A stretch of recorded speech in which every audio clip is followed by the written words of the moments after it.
Hi again, and welcome back to your Dr. Fauci-inspired gain of function exercise for the week. This week we're going to restore functional movement and control to the pelvis and the hips.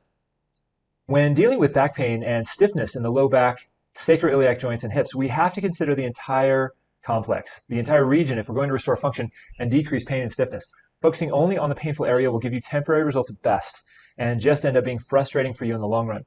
So when considering the low back, sacroiliac joints, or hip, typically what we see during the assessment is that the position of the pelvis has become unbalanced and asymmetrical.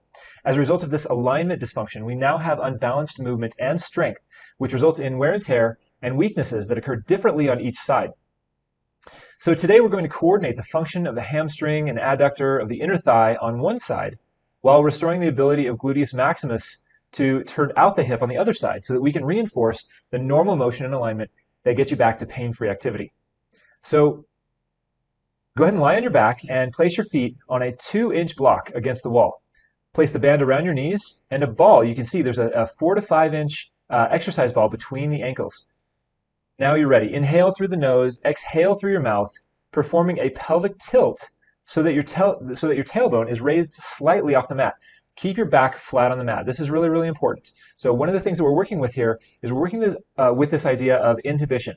That pelvic tilt that you're getting, flattening out the low back and your lumbar spine, is helping to inhibit, or in a sense turn off, those tight low back extensors, those tight muscles of the low back. Maintaining that pelvic tilt, shift your knee down below the level, shift the left knee down below the level of your right. You should feel your inner thigh engage on that left side. That's that adductor on the left side that we're trying to coordinate with the right side glute. Keeping your left inner thigh engaged and your right foot flat on the block.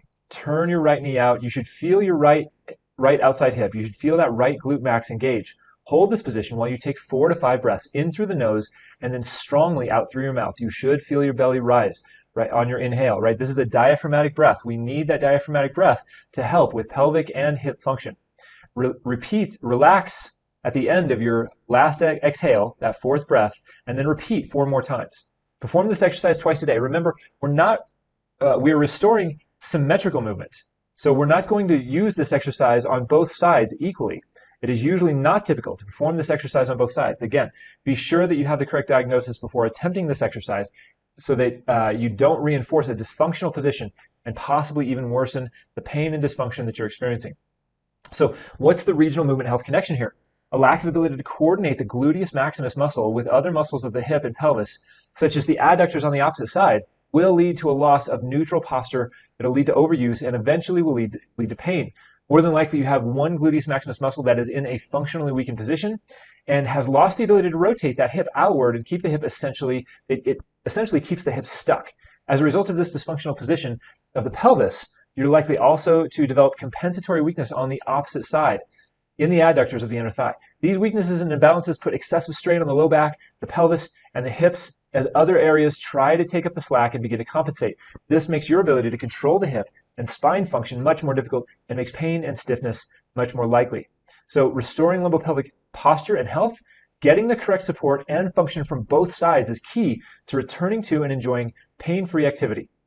Again, keep in mind this exercise is just one of a larger piece of the entire recovery picture, and by itself is not a long-term solution for significant lower back, pelvic, and hip pain and dysfunction. So if you want to learn more about better movement and how your hips and lower back can begin to work together to decrease your pain, then your first step is to make sure you have the accurate diagnosis that you consider the entire regional movement pattern so that you can begin to experience the benefits of specific and targeted gain of function activities that restore peak performance. So click the schedule button. Let's make sure you're not wasting your time practicing exercises that may not help. Thanks for watching. I'll see you here again soon.